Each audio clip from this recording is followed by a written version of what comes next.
everybody. Ryan, whenever you're ready, go ahead and get started. Okay.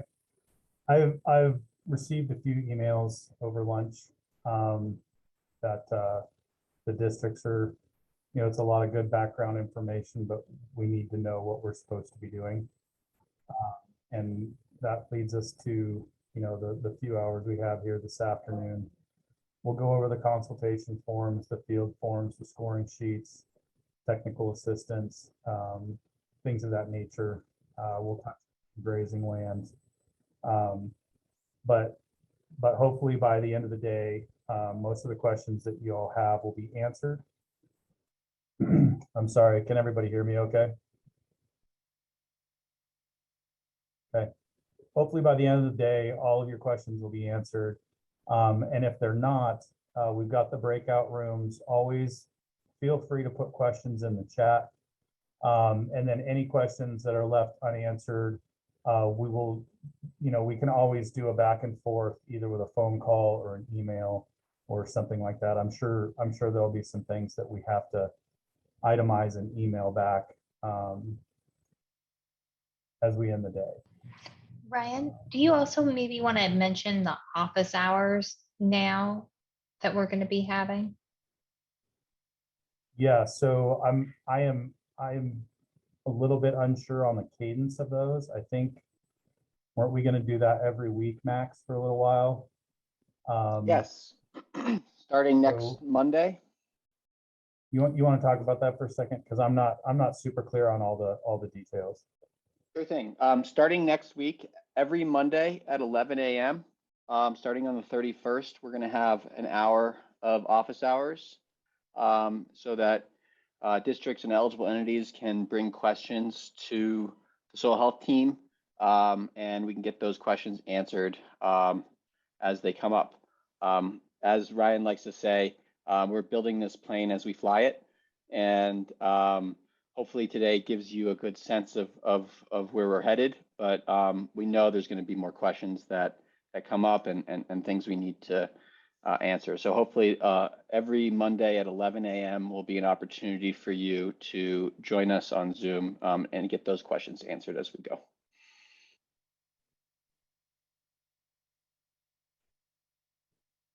Okay. So we'll am I sharing the right screen? Just I wanted to make sure. Okay. So we're going to start with an overview of the consultations. We have a diverse agricultural ecosystem in Colorado with unique challenges. The new soil health program is really working to ensure that it endures and that our most valuable resource, our producers, can thrive in these changing environments. So the consultation forms, what are they? Why are we doing this? The consultation form, first and foremost, and just to reiterate this, you will have some assistance with this. So if you're not familiar with how to go out and do a consultation at a producer's location, we'll have a technical service provider or technical assistance provider for cropping and rangeland systems. We're hoping to ensure that they can get out and do 2 of those with each. And so if you're strictly grazing lands, your first 2 will be covered. If you have a mix and match, then you should end up with a couple from each to kind of help you learn how to go in and do a consultation. But really the consultation form is the first step that familiarizes you with the producer's operation.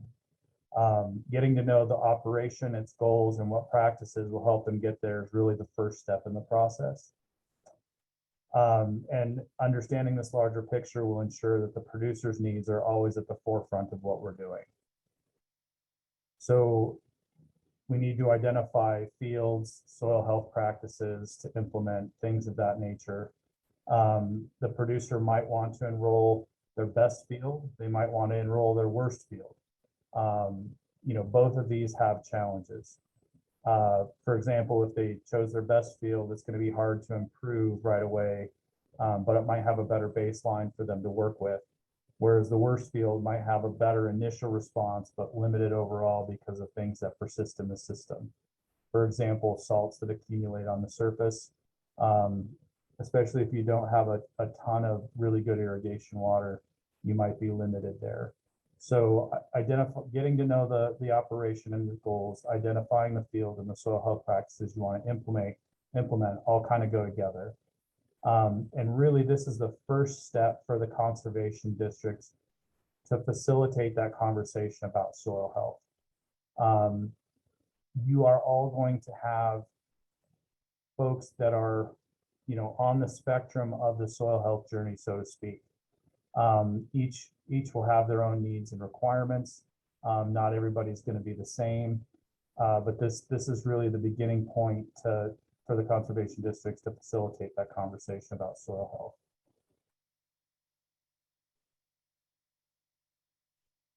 health. We'll cover a lot more of this at the in-person trainings. Some things that come to mind, are things like, depending on the texture of your soil, you might lose a quarter to a half inch of water in your soil every time you run a plow through there.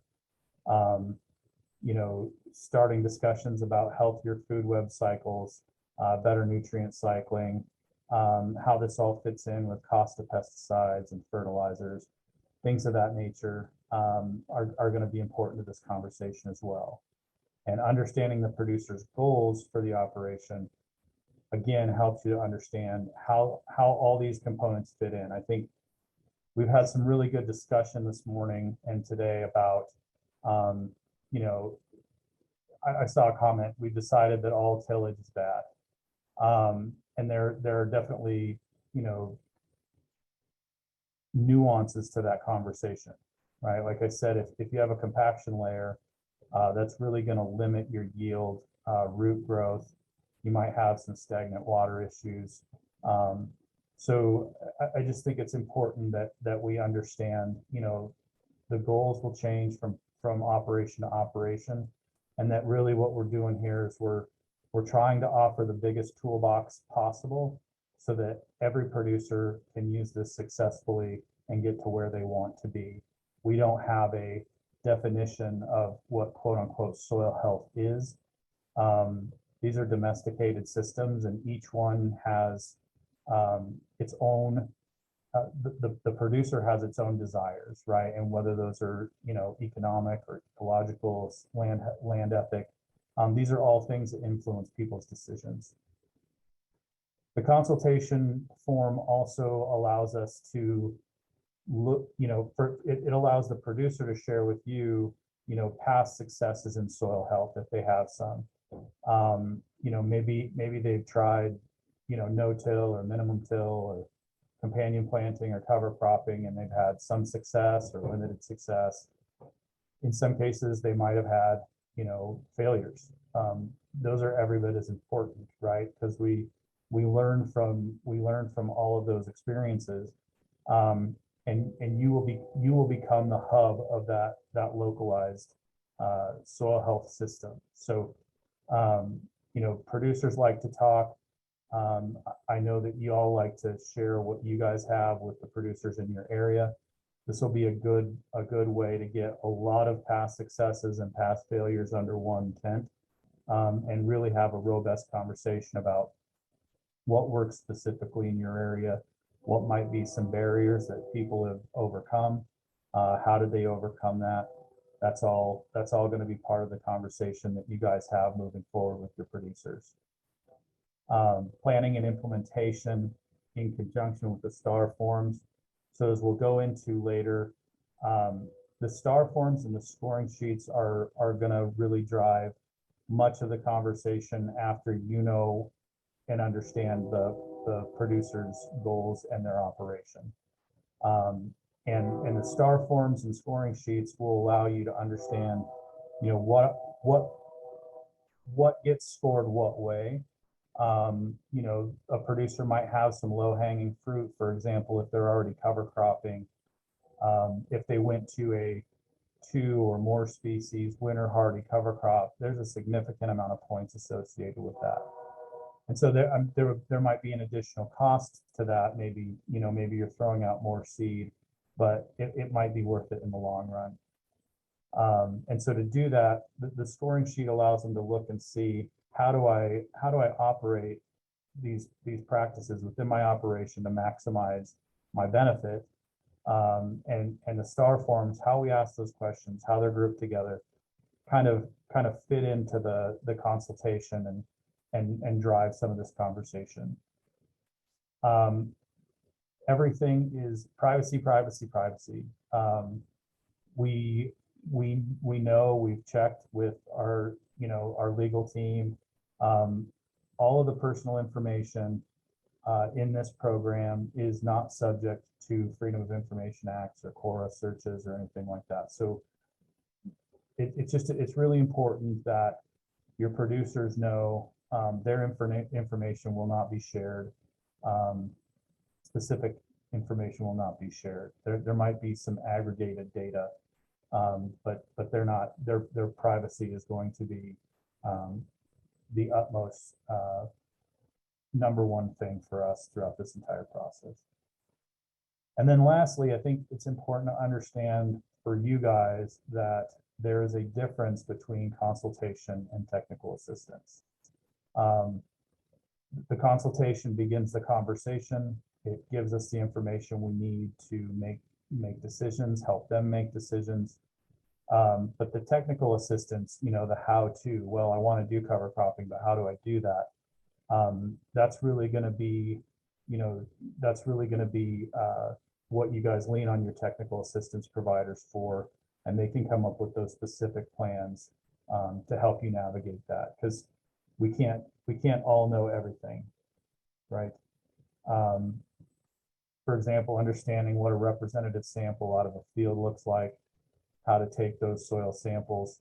We'll do some training with that, but once you're out there on your own, we really want to make sure that those technical assistance providers are there to help you get through those things, the soil sampling, the soil moisture probe installations. And just to be clear, most of that technical assistance will happen after the initial consultation. So that said, let's go ahead and take a look at the different sections within a consultation form. This comes from the cropping side of things. And what we're really looking for here are, what are your goals for soil health and your current activities? Each operation has, more than one goal, right? They all have an economic goal, because if they're not in business, they can't do any of this stuff. But they might have ecological goals or social goals, some sort of, land ethic that they hold dear to themselves and their family. These are all important, right? And I'm guessing that most of you will find that, all of these things are true, almost across the board. So what's the producer doing now for soil health, right? It's important to know where each person is. And by knowing that, we can kind of make a plan of where they want to go and how to get there. What's been working for them, what hasn't worked yet, or what hasn't worked at all, are all really important. Again, I hear a lot of things. A lot of times people will say, cover cropping doesn't work here, or continuous planting doesn't work here. There are folks all over the state doing these things. Each situation is going to be unique, but getting folks like that under the umbrella and having those conversations, allowing those peer-to-peer interactions to take place, utilizing those anecdotes at your conservation district meetings or what have you, can really push the needle. Which practices have they considered or be open to trying? This really has a social component to it. When I was on the Western Slope this past spring, I guess it was last spring in May, I keep forgetting we turn the calendar year. When I was over on the Western Slope and at the end of May, beginning of June, I had producers tell me they're, look, I'm not going to do that. I don't want my field to look trashy like John down on the corner. So there is this social component, and hopefully, through these conversations, we can start to normalize what's considered acceptable. And then I think we've talked about this today as well. What are the barriers that's kept these people from trying these practices out? And what would it take to adapt them? Part of the program that you guys are participating in, right? The Star Plus, the incentives we're talking about aren't huge amounts of money, but over a 3-year period of time, it's a good chunk of change. And this allows them to maybe adopt some principles on a field or a pasture that they maybe just didn't want to take that financial risk, because that's ultimately what the producers are doing, right? They take an awful lot of financial risk for the benefit of all of us. And so can the STAR program, step in and kind of alleviate some of that burden, so that they can do some of the things that maybe they just couldn't afford, or maybe they didn't want to try, or this can lower that barrier, hopefully, in many ways. So why is field information good? You guys are trained at this point to answer in the chat, and I considered that, but it's important for us to know, the impact that we're making with the dollars that are going out the door. So, how many acres? I know you guys were all given packets. How do we choose our producers? Impact was something that everybody might have taken into account, right? And not to disparage anybody, but no-till on an acre is much different than no-till on a couple hundred acres, for example, right? And so, we want everybody under the umbrella. We don't want to alienate anybody. But just to assess how much of an impact the program is having, understanding how much acreage is involved is a good thing for us. The current rotation, we talked about this a little bit in my breakout room. If there's a lot of reasons why a farmer might go corn on corn on corn on corn, and no, Nick, I'm not trying to pick on corn. I'm just saying, it might come out, the banker or somebody says, we want a fully insured crop. And so I've had a lot of seed dealers tell me at the trade shows, they work up cover crop schemes every single winter for producers for the next spring. And every single spring, most of those people don't come back. And when they ask the question, why didn't we do any cover crops or companion planting, the number one answer they hear is they wanted a fully insured crop. And so corn on corn on corn, when we think about our 5 soil health principles, because we have that monocrop over and over and over, we increase that pest pressure. And so there's sort of a feedback loop. And again, I'm not bagging on corn. I'm saying the rotation becomes important if we're going to break pest cycles and things of that nature. And it's good to know what that is. What's the cropping history over the last 5 years? Have they been able to stick to that rotation, right? And what are the influences, right? If drought gets brought up a lot, maybe they've made changes to their cropping history over the last 5 years because of water availability. And irrigated or dry land, that tells us a lot and gives us a lot of flexibility depending on where we're going.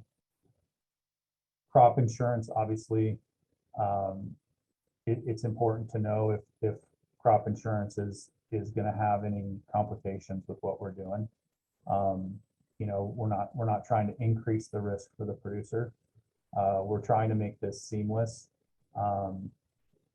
and not onerous on the producer or you, the conservation districts and eligible entities that are discharging this program.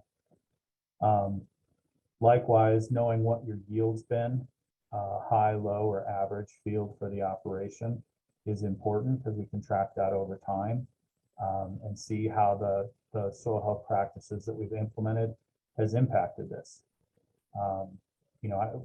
There's a producer that we're working with out near Haxton who's continuous crop since the late 90s and has been no-till since the late 80s.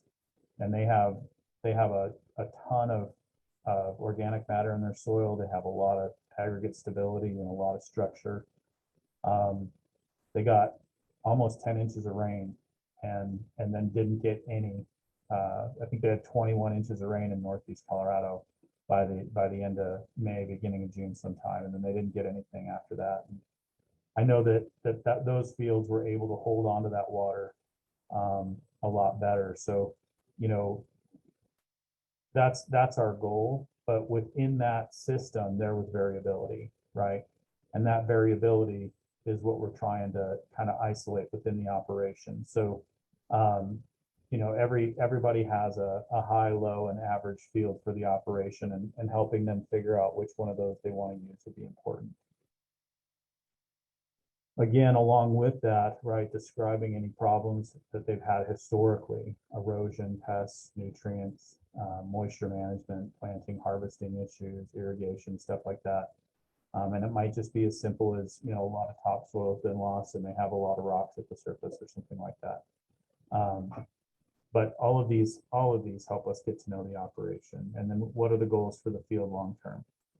Maybe not necessarily for the operation, just for this particular field, and how that plays into the larger operation will be good. You know, I mean, if they start seeing, are they willing to implement across a larger section of their operation if they're successful, what that looks like.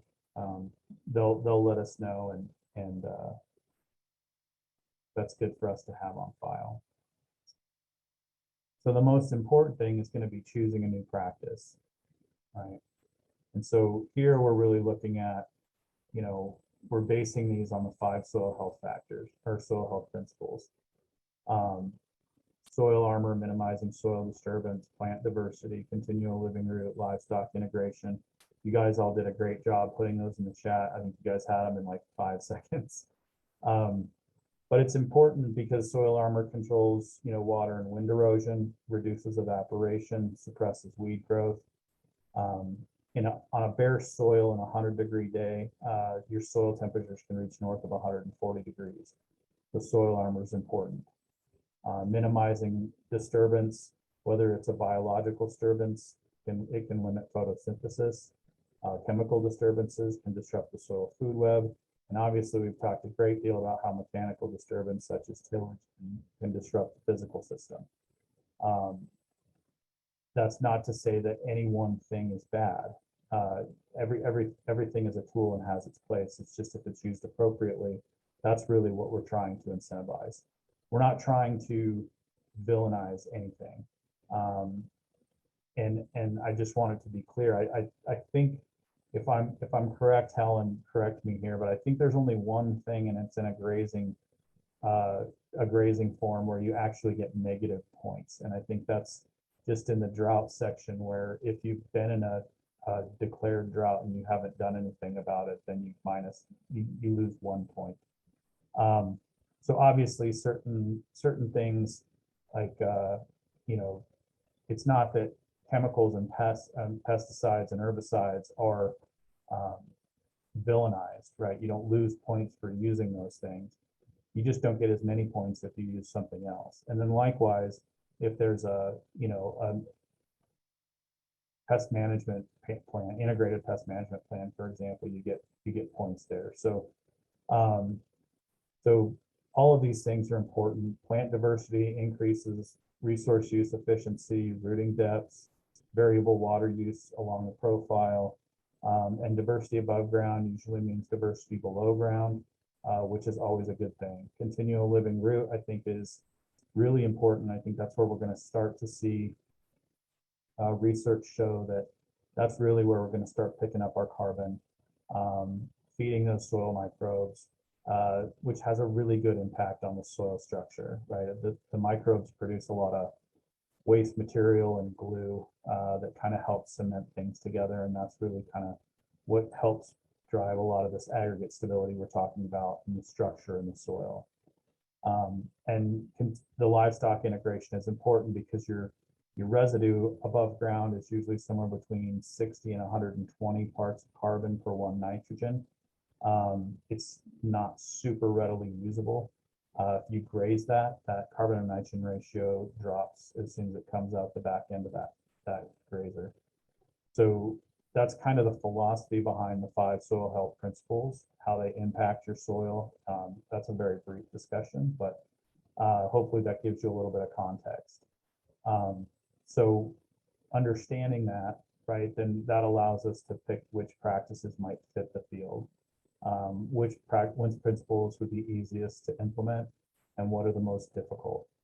And as we get into later in the STAR forms, you'll notice a distinction between practice and principle, right? And as you start advancing in the soil health journey, you go from individual acts of practices to this idea where you're accepting or you're practicing things more holistically, and you're actually looking at principles, integrating principles instead of just simple practices across the operation.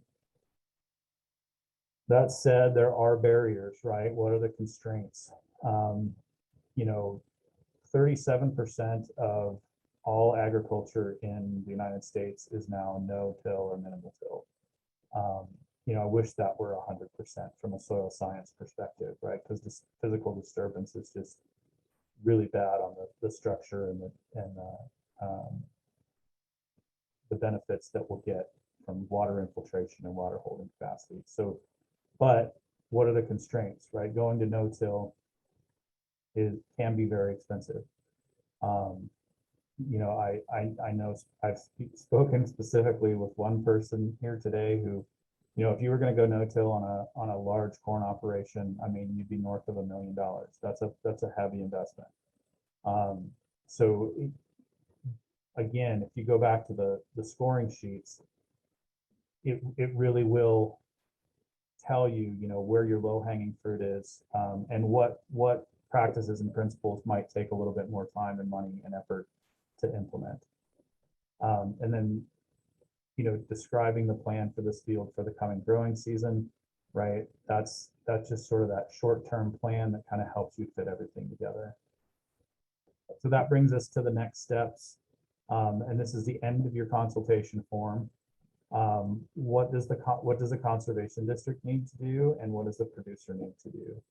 And the conservation district, while you're out doing the consultation, the way we kind of saw it would be while you're out there, you help them fill out their STAR form after you do the consultation. Soil samples will be taken hopefully at that time and sent off to ward labs. That'll be kind of your morning or half day or whatever that takes you. And then I would be remiss if I didn't suggest that, having a good conversation with the NRCS. And again, this is the onus of the conservation district. So we don't want it just handed off to the district conservationist. But it is good to have a conversation with the NRCS, the local office, because part of this whole process is, getting people ready for integrating into NRCS programs like EQIP and other things like that. Our budget is limited, but these are kind of the first steps of getting a conservation plan kind of together, having these goals set and the understanding of the operation. And these are all things that can kind of work synergistically with the NRCS. I will probably say it again, but I would like to say that, the practices, if they're working with the NRCS on this field that's chosen and they're getting paid for a certain practice, they'll have to choose a different practice for our program. They can't be paid twice for the same thing. So if somebody's getting, cover cropping money, they'll have to look at something a little bit different. And then obviously for the producer, right? It's the implementation, gathering the receipts, keeping good records, calculating all that and getting their contributions. So there will be a little bit between the conservation and the producer here, just producer match forms and making sure that everybody gets paid on time, and that those forms get turned in when they're needed to be turned in. So that's sort of conservation districts in it, or consultation forms in a nutshell. And I would love to take some questions right now if anybody has any. And I'm sure there are a lot of people out there that do, so please ask those questions.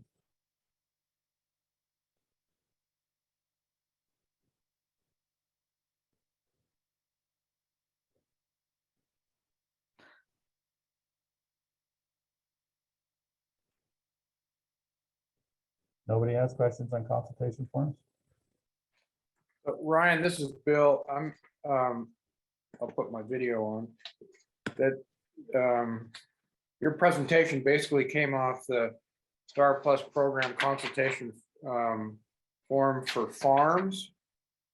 And this is just a minor thing, but the last page on part 4, you're supposed to tear it in half and leave the producer's steps with them. And then how to, I guess we probably ought to copy what the producer steps are going to be so that we kind of know when we follow up, huh? Instead of just tearing this page in half and leaving it with them. Maybe take 2 copies or something. Yeah. Whatever works best. Whatever works best for you. We are working on printable versions, and we'll get into that a little bit here with the star forms and scoring sheets. But yeah, whatever you think is going to work best for you and your producers. I guess the reason why we had it to tear in half was just so that the producer had something that kind of gave them some guidance going forward. Obviously, all these will be available electronically. So if you wanted to share that with them, that would be something that you could do as well. Thank you.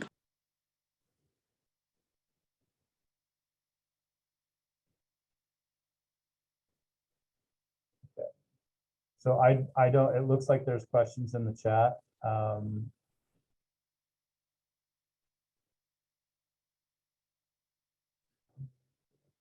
Casey Green is asking more of a procedural question about when producers get paid, and does it have to be reimbursed at one time, or can it be if as practices are implemented?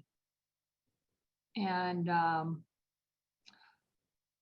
we want to be specific on that as we answer it, and I think Nikki's going to address that question. Well, I can take a stab at it as well. The up to $5,000 incentive payments is intended to be every year for 3 years.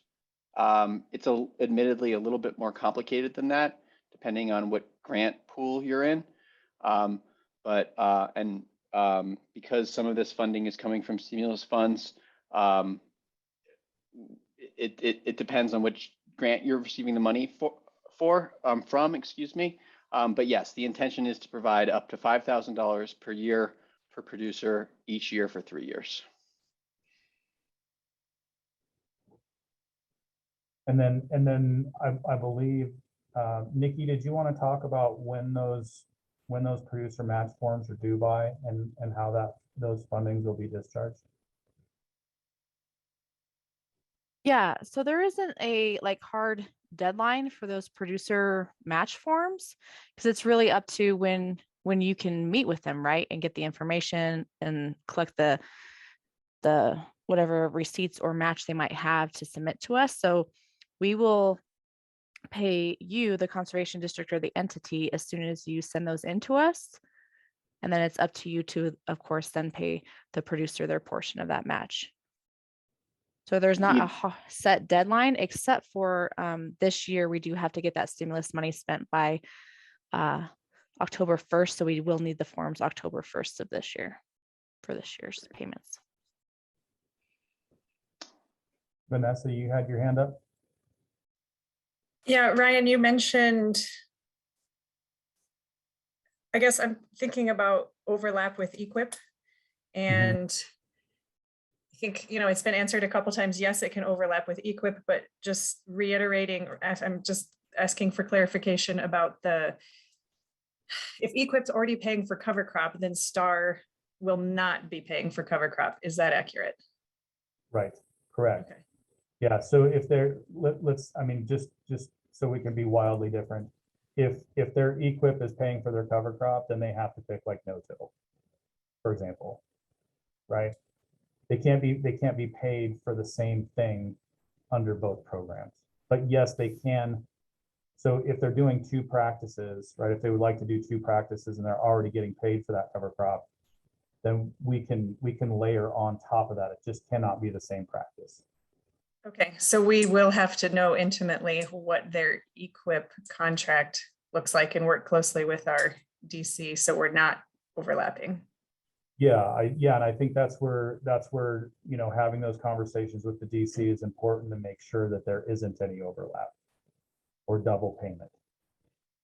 And then obviously, the consultation with the producer that's part of it, right? What fields do you have in NRCS programs and what are you getting paid for would be good questions to ask. Right. And most of the time, the producer knows the answers to those questions. Most of the time, yes. So it looks like Rocky had asked, where would we find historical records, examples of where things like no-till has worked? No-till has worked everywhere, but it doesn't look the same in every location, if that makes sense. I would say, again, this is where your DC and folks at the NRCS and Extension are going to play a big role. If folks are interested, NRCS and Extension have a lot of that historical data and gobs and gobs of experience about what works in which area. But we're not asking you to find a historian or give historical information about what's worked in the region. We're asking you just to talk with the producer personally to see what's worked on their operation. Correct. Right. Is that on the same field? Is it different variable? Joe, were you asking specifically about what Vanessa was asking about?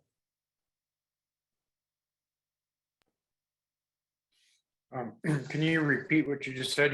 I can't hear you always very clearly. Yes. So Joe, it could be either or. If a field is in an NRCS program, for example, they're getting paid for cover cropping, they can still use that same field, but they would have to practice, they would have to have a different practice other than cover cropping in this program to get paid for that practice on that same field. Essentially, you can't have NRCS paying them for cover cropping and then asking CDA to pay them for the same thing. We don't want to pay them twice for the same practice. Does that make sense? Yes. Yeah, so that's okay. So the question is, what about a different farm? Many producers have multiple farms. Yeah, so that would be fine. If let's say they have 3 different farms that I wanted to go to, a 2-species cool season winter hardy cover crop,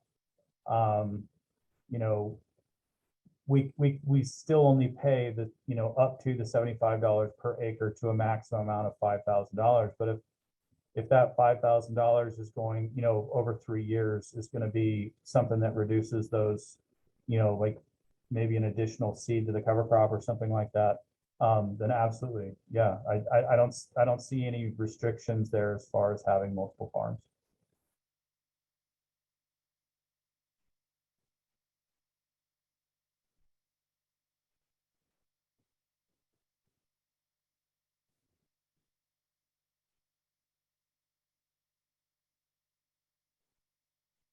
Are there any other questions?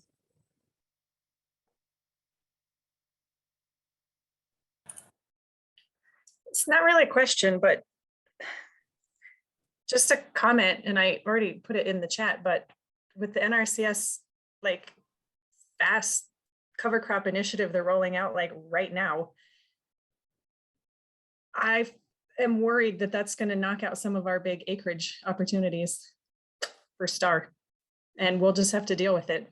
I guess it's good for producers either way, but could provide challenges for us implementing and getting all the acres we need. Do you have a list of prospective practices fundable?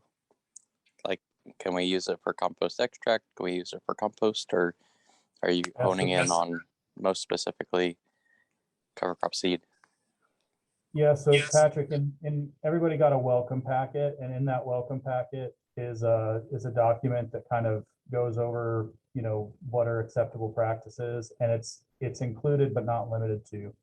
A large part of that list, right, came from the NRCS, because why reinvent the wheel? But there are a handful of things on there that aren't necessarily quote NRCS approved, and we are, you know, constantly look. The philosophy behind this is that the producers really drive the best management practices. So if there's something out there that should be on the list, we're really willing to talk about that and have that be driven from the bottom up.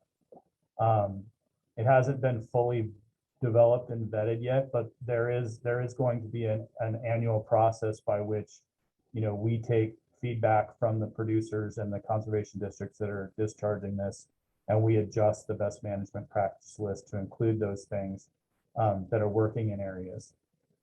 So when you first look at it and you say, wow, this looks a lot like the NRCS list, that's because it does. But there are practices on there that we approve that are, we don't want to be NRCS light. We really want to be doing things that farmers are already doing. They're the leaders who are out there doing this stuff where they've seen good positive responses. And so I hope that answers that question. Yes, there is a list. It should have come with your welcome packet. But we are open to expanding that list of best management practices and having that be driven by the producers.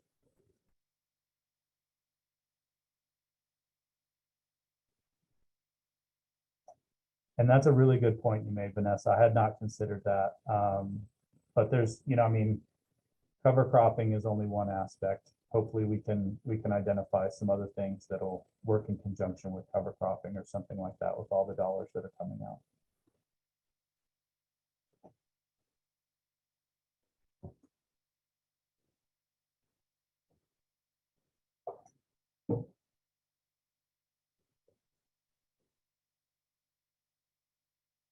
Max, Ryan, should I begin talking about the STAR overview? And maybe if some of these questions keep coming up, we can answer them in the questions section at the end of this as well. Yeah. Did Okay, I great. effectively stop you sharing my screen? I stopped you. Nice. Great.